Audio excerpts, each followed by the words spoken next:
Assalamualaikum warahmatullahi wabarakatuh. Bismillahirrahmanirrahim. Alhamdulillah. Alhamdulillahilladzi yaqulu fil Qur'anil Karim wa ma kana al mu'minuna liyanfiru kaffah. Falaula nafara min kulli firqatin minhum ta'ifatul yatafaqahu fid din wa liyunziru qaumahum idza raja'u ilaihim la'allahum yahdharun. Allahumma sholli wa sallim ala sayyidina Muhammadin al-qail ma yuridillahu bi khairan yufaqihu fid din. Amma ba'd. Yang kami hormati guru kita Habib Ali bin Umar As-Segaf. Kami hormati Sahibul Bait Bapak Ustadz Mahmud Waduriyatih Atallahu umurahuma waduriyatahuma fi sihatin wa afiyah wa barakatin wa sa'adah hatta nilna min barakatihim amin Allahumma.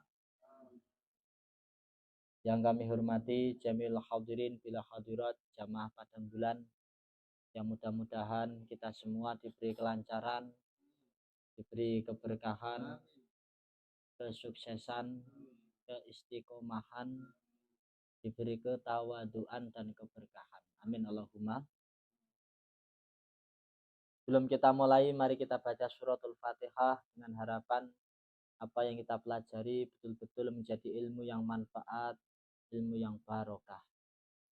Ala hadiniyah wa ala kulli niyatin sholihah la hadrati habibina wa syafi'ina wa qurrati a'yunina sayyidina wa maulana Muhammadin sallallahu alaihi wasallam wa ila arwahi abaihi wa ummahati wa ikhwanihi minal anbiya wal mursalin wa adi kullin wa ashabi kullin ajma'in wa tabina wa tabi tabin lahum bi ihsanin ila yaumiddin summa ila arwahi aimatul arba'atil mujtahidin wa ila arwahi syuhada was sholihin wal awliya wa ulama'il amilin aina makanu min masyarikil ardi wa magharibiha barriya wa bahri wa biladi wa jibali wa audiyati khususan la hadrati sultanul awliya Syekh Abdul Qadir Al-Jailani, Syekh Abu Yazid Al-Bustami, Syekh Junad Al-Baghdadi, Syekh Rabi Al-Adawi, Syekh Ibn Arabi, Syekh Ibn Arabi, Nabi Allah, Khidir Abdul Abbas Balia bin Malkan, wala hadrati Syekh Syubakir Syekh Tijinar, wala hadrati Kanji Sunan Wali Songo, awalu Sunan Abdul Sunan Kalijogo, wala hadrati Bahashim Asyari, Bawa Bahasbullah, Babisi Sansuri, Bakhalil Bangkalan, Syekh Nawawi Banten, Basura Dara, Basura Banjar Melati, wala hadrati Syekh Abdul Karim, Syekh Marji Talan, Syekh Marus Ali,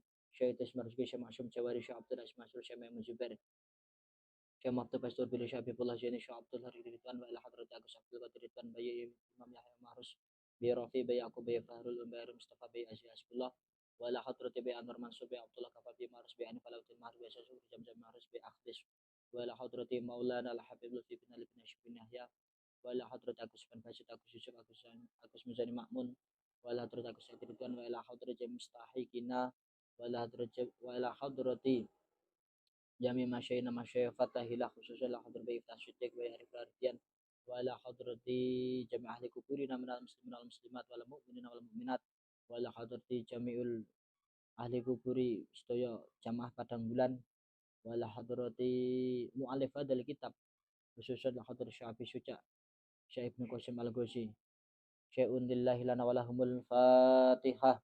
A'udzu billahi minasyaitonir rajim. Bismillahirrahmanirrahim. Alhamdulillahi rabbil alamin arrahmanir rahim maliki yaumiddin. Iyyaka na'budu wa iyyaka nasta'in ihdinas siratal mustaqim. Siratal ladzina an'amta 'alaihim ghairil maghdubi 'alaihim waladdallin. Niki kita ngaji kitab takrib. Kita ngaji kitab takrib itu karangan dari Syafi Syuja. Syekh Ahmad bin Husain bin Ahmad Al-Asfihani. Kitab takrib ini itu dikarang sudah ratusan tahun yang lalu. Sampai sekarang masih dipelajari di berbagai pondok pesantren. Itu artinya ini bukan sembarang kitab. Keberkahannya itu teruji. Sebab apa?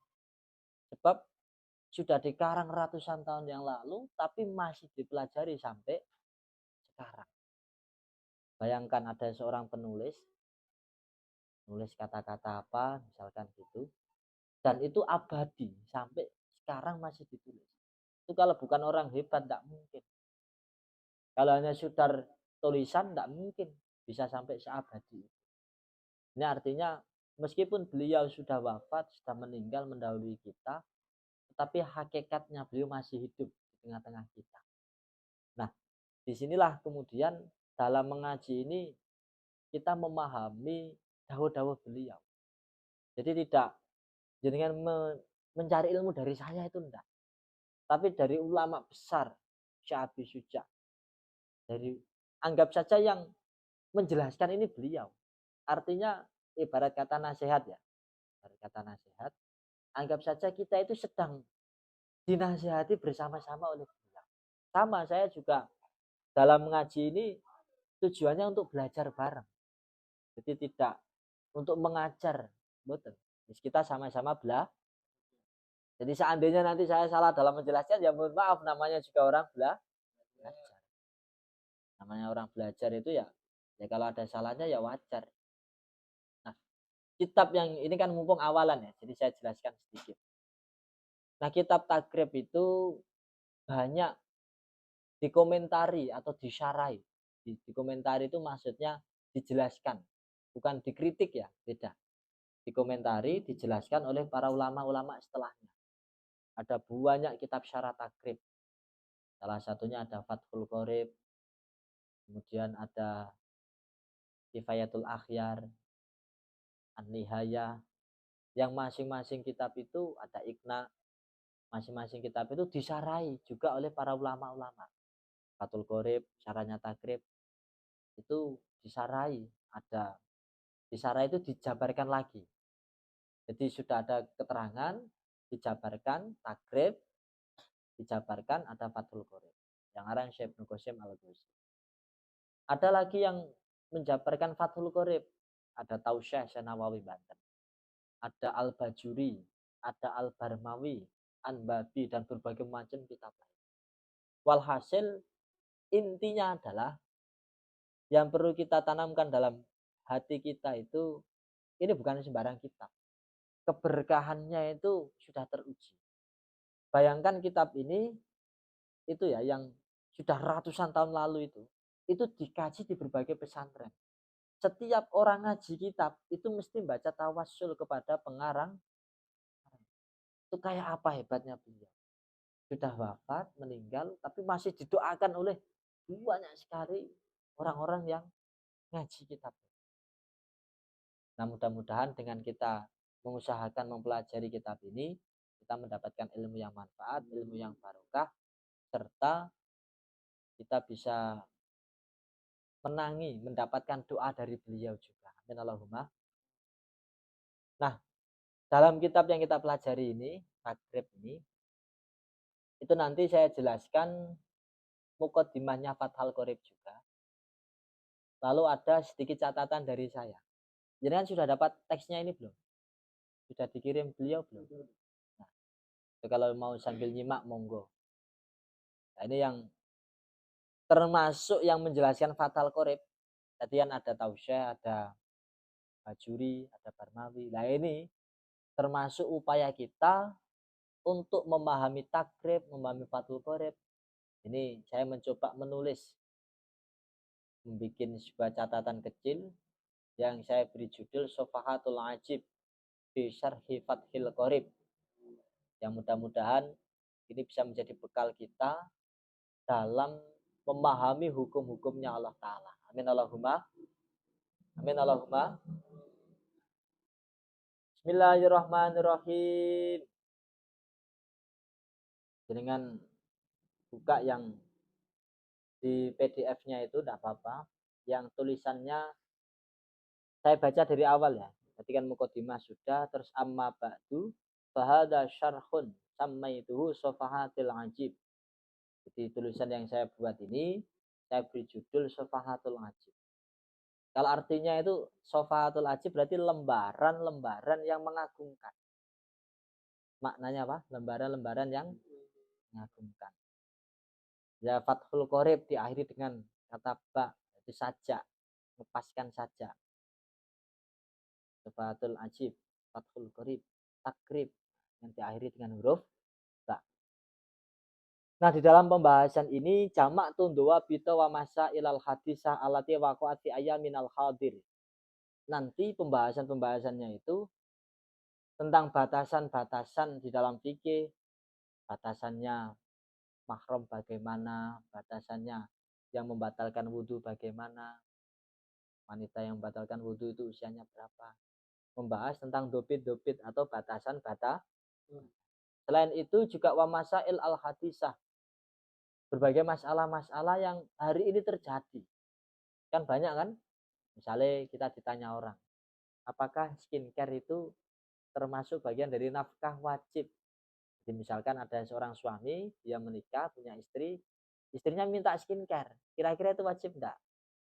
Nah, itu kan persoalan-persoalan di dalam ya kalau mau ngasih silahkan, tapi kalau wajib enggak. Nah, kira-kira misalkan begitu. Paham ya?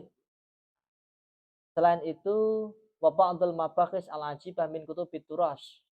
Nanti ada beberapa pembahasan yang menarik dalam kitab-kitab fikih yang saya kumpulkan di sini.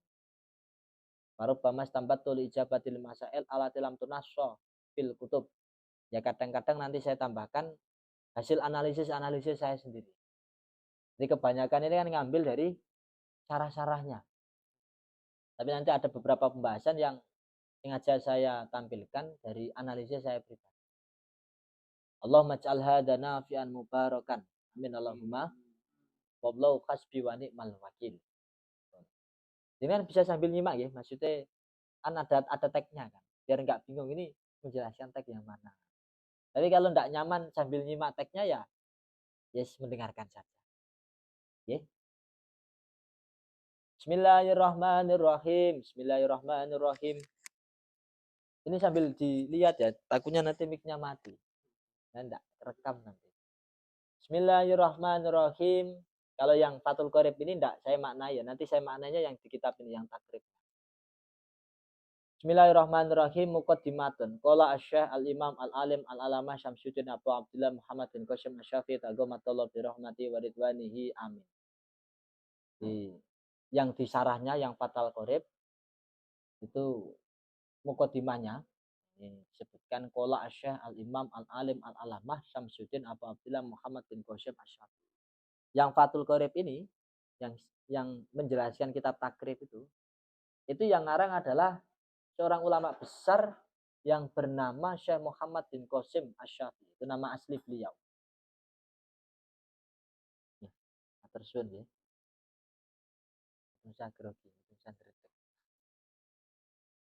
Nah, salah Nabi Muhammad. Qala asy-syaikhu. Pernah enggak kita mendengar kata syekh? Kata syekh itu artinya apa?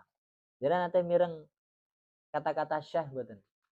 Nanti nggih, pernah mendengar kata-kata syekh ya? Ya, contohnya kayak misalnya Habib Syekh. Kira-kira maknanya apa? Syekh itu maknanya apa? Kira-kira orang yang sudah berusia tua itu ya. Atau dituakan, ditokohkan. Nah, itu di kitab Al-Bajuri dijelaskan. Syekh itu ada makna secara bahasa, ada makna secara istilah. Kalau orang di dalam kandungan namanya janin. Betul ya? Kalau nanti lahir, nanti namanya bayi kalau dalam bahasa Indonesia. Kalau dalam bahasa Arab, janin itu bahasa Arab. Bahasa Indonesia juga janin kan. Kalau lahir, anak kecil, itu nanti namanya sudah tiflun, duriyatun. Ya anak kecil lah, bayi lah kalau dalam bahasa Indonesia. Agak dewasa sedikit, nanti namanya ada fata, ada syabab. Nah kalau sudah usia 40 ke atas namanya syah. Jadi syah itu secara bahasa maknanya adalah orang yang usianya sudah sampai 40 tahun. Ya kayak saya ini ya belum syah, ini masih fata. Fata itu pemuda. Kita semua. Kalau 30 sampai 40 namanya syabab. Nah, perintah nikah itu sebenarnya ya ma'syarus syabab. Ya ma'syarus syabab manis tatu amikumul ba'a falyatazawwaj. Wahai syabab itu 30 sampai 4. Kalau kamu punya biaya untuk nikah silakan nikah. Ya ma'syarus syabab manis tatu amikumul ba'a falyatazawwaj. Nah, kira-kira kita sudah masuk belum? Jadi kan ini sudah usia berapa nih? Ada yang di atas 30? Nah, berarti sama kan? Sudah. Mas Dava berapa? 17. Oh, 18. Masih muda berarti. Nah, artinya kita belum masuk definisi itu. Belum dianggap bisa, masih muda, pemuda. Kita masih syubbanul yaum rijalul qad. Kita ini adalah syubbanul yaum rijalul qad. Pemuda hari ini adalah pemimpin peradaban, di esok, di era akan mendatang.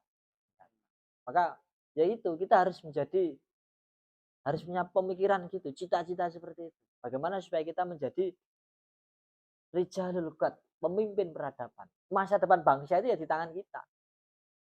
Jadi jangan terus berpikir masa depan bangsa itu ya dikelola oleh mereka-mereka konglomerat, mereka-mereka yang oligarki. Kita juga harus berperan andil bagaimana supaya kita bisa punya kontribusi untuk membangun Indo. Setidak-tidaknya ya kita berperilaku baik, tidak mengganggu orang lain. Kalau bisa menciptakan lapangan pekerjaan ya menciptakan lapangan pekerjaan. Jadi buka peternakan terus dikelola banyak orang. Walhasil kita ini masih muda. Tapi meskipun kita masih muda, kita harus ya tadi itu harus bersiap untuk bisa menjadi pemimpin peradaban di era mendatang. Nah, secara makna istilahnya syah itu man balagha rutbata ahlil fadli. Man balagha rutbata ahlil fadli. Walau sobian. Bisa disebut syah itu ketika dia sudah mendapat derajat ahlul fadli. Ahlul fadli itu ya sudah punya keutamaan. Secara keilmuan sudah oke. Akhlaknya bagus. Dulu Imam Syafi'i itu ketika usia 15 tahun itu beliau sudah alim sampai boleh berfatwa. Nah, itu sudah syah. Orang yang sudah alim, sudah dekat dengan Allah Ta'ala, itu nanti bisa mendapatkan derajat ahlul fadli, orang yang memang punya keutamaan, keistimewaan, yaitu baru disebut seorang syah. Meskipun masih muda. Jadi jenazah ini masih bisa disebut syah. Syah Kermania. Bisa disebut syah kalau mencapai derajat itu. Sama ketika orang sudah 40 tahun tapi ya mohon maaf misalkan masih senang maksiat. Yaitu ya belum bisa disebut syah secara paham ya? Nah, ini gini ya. Ini kita tidak ada target untuk apa kayak sekolah ya. Kalau sekolah itu kan ada target pertemuan ini nanti bab ini sampai ini, pertemuan ini bab ini sampai. Kita mengalir saja ya. Sambil jagongan, sambil bahas ilmu. Pokok kita mempraktekkan afdhul istighol al istighol bil ilmi. Mempraktekkan sebaik-baiknya kesibukan adalah sibuk dengan ilmu. Jadi kita kan ngajinya fikih ya. Ilmu yang paling penting, yang paling sulit, paling rumit itu ya ilmu fikih. Saya ulangi lagi ya, ilmu yang paling penting, paling sulit itu adalah ilmu. Nah, maka kalau kurikulum pendidikan itu dia ada target, itu karena ya mau bagaimanapun akan ada masa akhir pembelajaran kan, ada wisuda nanti. Nah, kita di sini ada enggak? Enggak ada kan? Nah, pokok kita targetnya benar-benar memahami. Jika ketika nanti ada pemahaman yang jinak belum paham, ditanyakan saja. Apalagi ini kan enggak di live streaming kan, kita santai. Sambil apa? Ngobrol sambil apa bahasanya? Jagongan gitu. Ada interaksi. Nah, misalnya jaringan, wah ini saya belum paham. Nah, itu tanyakan. Kalau begini bagaimana? Ah, itu tanyakan. Nah, jadi alon-alon kita pelan-pelan memahami fikih. Yang penting targetnya ibadah kita bisa sesuai, bisa terhindar dari maksiat. Karena banyak sekali hal-hal yang karena kita nggak sadar akhirnya ya terjerumus pada kemaksiatan. Contoh, saya contohkan ya. Kira-kira kita muhasabah ya, muhasabah itu introspeksi diri. Pernah enggak kita itu melihat room live streaming yang isinya itu ya mohon maaf ada apa ya yang maksiat-maksiat lah kayak biasanya PK itu laki-laki dengan perempuan itu kan kadang nggak sengaja ke scroll kan kelihat ya. Nah, ini kalau nggak sengaja kan nggak dosa kan, kita nggak bisa mengontrol algoritma. Tapi begitu kita setelah scroll melihat yang maksiat itu diteruskan melihatnya. Nah, itu kira-kira kan kelihatannya sepele, tetapi sebenarnya itu ya ndak kalah besar dosanya seperti halnya orang meninggalkan sholat. Sama, orang meninggalkan sholat dosa enggak? Dari sisi dosanya ya, kalau ukuran dosanya berapa, enggak saya bahas. Orang meninggalkan sholat dosa, meninggalkan puasa dosa. Sama, orang melihat scroll tadi itu ya dosa. Ada orang live streaming, wanita membuka aurat, bermaksiat kan, maksiat mata kan. Nah ini contoh sederhana. Dalam kehidupan sehari-hari kita banyak menjumpai masalah-masalah fikih yang kita tidak sadar. Saya contohkan lagi. Ketika kita sholat, itu di saat tahiyat akhir atau tahiyat awal, kita kan baca tasyahud ya. Betul enggak? Di saat baca tasyahud, itu kan asyhadu alla ilaha tangannya gini, benar enggak? Tangannya kan yang asalnya mengepal, tangan kanan menjadi menunjuk. Kira-kira jenengan prakteknya bagaimana? Coba dipraktekkan. Ketika sholat, asyhadu alla ilaha illallah. Coba dipraktekkan. Ayo bareng-bareng. Asyhadu alla. Nah, ini contoh. Di dalam fikih, itu cara menunjuknya itu tidak seperti ini. Yang paling utama loh ya. Ya sudah bagus seperti ini, sudah sunnah, sudah dapat pahala lah. Tapi yang enggak kita sadari adalah ternyata ada cara yang lebih afdal. Ya yang paling perfect lah. Itu seperti ini. Jadi agak kayak melingkar gini loh. Nah, kelihatan enggak? Jadi enggak los-losan gini enggak? Paham ya? Nah, ini contoh. Sesuatu yang kelihatannya sederhana tapi menjadi tambahan nilai pahala bila kita mengetahui. Nah, itu banyak sekali nanti di fikih kasus-kasus seperti itu, sehingga ya kita pelajari alon-alon pelan-pelan. Yang penting kita bisa memahami, pulang dari sini kita membawa ilmu yang manfaat barokah. Allahumma asy-syekh al-imamu al-alimu al-allamatu. Di yang ngarang ini seorang syekh, seorang imam, seorang yang alim, yang allamah. Alim itu maknanya orang yang punya ilmu.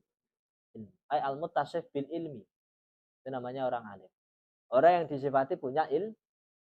Kalau allamah itu dari kata fa'alun. Kalau dalam gramatika, dalam nahwu syaraf, dalam ilmu nahwu syaraf, ilmu lugat, itu dari kata fa'alun.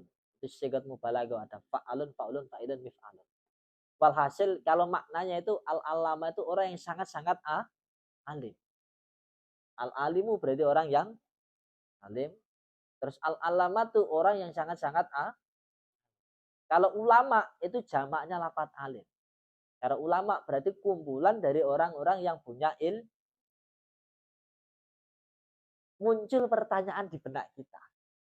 Kita lihat media sosial itu banyak sekali ya. Orang yang dakwah, menjadi dai, itu enggak? Ceramah, membawa dalil, menjelaskan kitab, ngalor ngidul. Banyak yang kita lihat di media sosial, benar enggak? Terus kemudian di saat ceramah terjadi kontroversi, penjelasan-penjelasan yang akhirnya viral. Sering ya? Nah sebenarnya siapa yang dimaksud ulama itu yang bagaimana? Kalau jenengan ditanya orang, kalau jenengan ngaji dengan seseorang, itu kan mestinya kan kita ngaji itu ya kepada seorang ulama. Karena al-ulama warasatul anbiya. Nah siapa ulama yang dimaksudkan? Maka ya sederhana. Kalau kita ngajinya alif ba ta sa, ya toh? Kita awalnya ngaji kan dari situ kan? Alif ba ta sa jim ha kha dal dal ra huruf hijaiyah. Ahlan wa sahlan. Sugeng rawuh.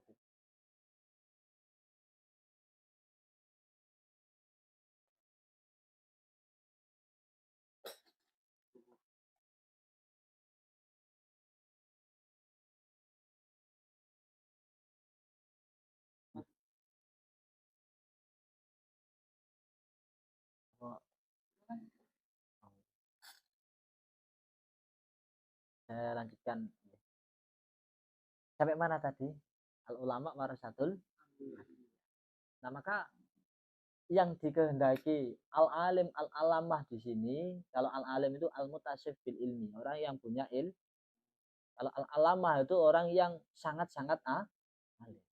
Lah media sosial banyak kita temukan orang dikasih panggung tidak bisa baca kitab kuning, tidak bisa menjelaskan hukum-hukum, bahkan bahasa Arab tidak ngerti, tapi menguasai bahasa-bahasa selain Arab. Ada bahasa jin, ada bahasa Suryani, ada bahasa apa?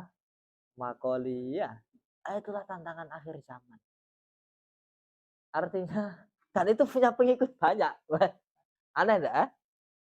Nah itu makanya di sini kita perlu memahami ulama itu yang bagaimana, yang harus kita jadikan sebagai panutan.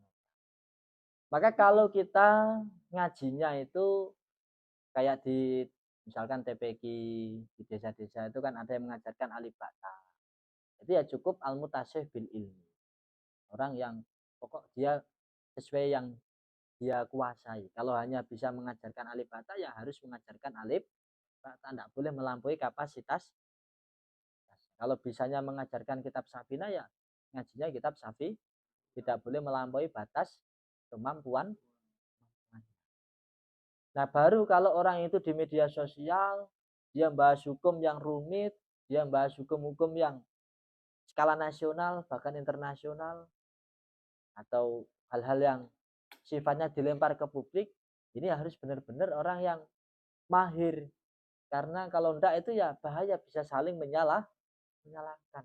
Maka Bawa Syaroni dalam kitab Mizan Kubro dia itu pernah menjelaskan seperti ini, kurang lebih teksnya begini: la yusam ahadun aliman hatta ya'rifa an manazi aqwalil ulama wa arafa min aina akhadha minal kitab was sunnah la man raddahu bi tariqil dzulmi wal idban. Itu teks itu saya hafal sudah 3 tahun yang lalu, jadi tidak geradakan baru menghafalkan, karena saya pernah ngaji Mizan Kubro. Nah kalau standar orang alim yang kita ikuti, artinya kalau dijamakkan kan jadi ulama kan ya, dapat alim kalau banyak ulama. Itu kalau versi beliau tidak disebut sebagai orang alim, layusam ahadun aliman, orang itu tidak bisa dikatakan sebagai orang alim sampai dia tahu perbedaan pendapat di antara para ulama. Oh pendapat yang mengatakan kunut sunnah bagaimana, kunut tidak sunnah bagaimana. Oh terawih itu 20 apa 8. Dia tahu ada perbedaan pendapat, dan dia tahu min aina akhadua, dalilnya dari mana, tahu. Ini berarti harus menguasai usul fikih. Bukan orang yang menolak secara dolim dan uduban. Itu dzulmi wal udban, karena dia mendolimi, menolak, karena dia udban nganiyoyo, akhirnya dia tidak menerima pendapat orang lah. Artinya untuk memahami standar orang alim atau ulama di media sosial, kira-kira bisa enggak dia baca kitabku atau kitab sah? Kalau meskipun dia menguasai berbagai bahasa, guys, paham ya? Paham maksud kula nggih? Meskipun dia memahami berbagai bahasa, cerita sana sini, ceramah ngalor ngidul sampai menjelaskan ini bahasa jin seperti ini, bahasa ini seperti ini. Kalau tidak bisa baca kitab ya gimana? Lawang, iya kan? Harusnya kan katanya bisa bahasa malaikat, bahasa semut, bahasa apa lagi? Hah? Banyak ya. Itu kan artinya harus apa? Masa bahasa Arab tidak bisa, masa baca kitab nggak bisa, kan aneh kan? Nah ini harus kita pahami, harus kita sadar yang semacam ini. Penting saya sampaikan karena banyak sekali orang-orang itu ya terpengaruh begitu loh. Sehingga kita punya kewajiban untuk menjelaskan seperti itu. Dalam fikih disebut raddu syubhat, melawan kebatilan. Atau kalau dalam bahasa lain itu ada keterangan idza dhaharatil bid'ah wasubba ashabi, ketika bid'ah sudah merajalela, wasubba ashabi, para sahabatnya Rasulullah banyak yang dipisui, dicaci maki. Fal yudhiril alim ilmahu. Dalam kondisi itu orang alim harus menampakkan ilmu. Wah itu ancamannya keras. Wa ila fa'ali laknatullah. Kalau tidak mau, konsekuensinya itu laknat dari Allah Subhanahu. Walhasil yang ingin saya sampaikan di sini adalah kita itu kebanyakan memegang media sosial, memegang HP, ada media sosial, ada TikTok, WA, Instagram, Facebook, dan lain YouTube dan lain sebagainya. Nah, ini ketika kita melihat pengajian-pengajian itu perlu kita lihat, perlu hati-hati. Kalau yang paling enak itu gini, oh ini alumni Lirboyo, oh ini alumni Ploso, oh ini alumni Sidogiri. Pondok-pondok yang sudah benar-benar teruji keilmuannya. Nah, itu jangan ikuti tidak apa-apa. Bahkan saya itu sering melihat ada orang live streaming atau bikin video di TikTok gitu, itu menjelaskan hukum dengan PED-nya, padahal salah. Tapi dengan PED-nya. Ya baca kitab juga. Kenapa? Karena memang kitab fikih itu tidak sama dengan kitab-kitab lain. Meskipun teksnya ada, itu belum tentu pemahamannya sesuai. Nah disitulah orang belajar fikih itu lama. Maka kita ngaji takrib ini jangan berkecil hati. Loh kok kitabnya takrib malah lebih, kok kitabnya kecil? Ya memang kitabnya kecil, tapi di dalam memahaminya kita nanti coba memahami alon-alon pelan-pelan sampai kita bisa merasakan, oh ternyata fikih itu serumit itu ya. Contoh di media sosial itu pernah saya contohkan enggak? Dalam media sosial banyak orang menjelaskan wanita haid itu tidak boleh membaca Quran, supaya boleh diniati dikir atau diniat, pokoknya jangan diniati baca Al-Quran. Jadi sebenarnya dalam kitab-kitab fikih kayak di kitab Jamal, kitab Hasya Tarmasi, itu kalau niatnya baca teks ini, teks mushaf itu tidak apa-apa. Yang tidak boleh itu ketika tujuannya membaca Al-Quran dengan makna hakiki yang secara usuluddin, yaitu sifat Al-Qadimah Al-Qaimah bidati ta'ala. Kalau tujuannya baca teks itu boleh.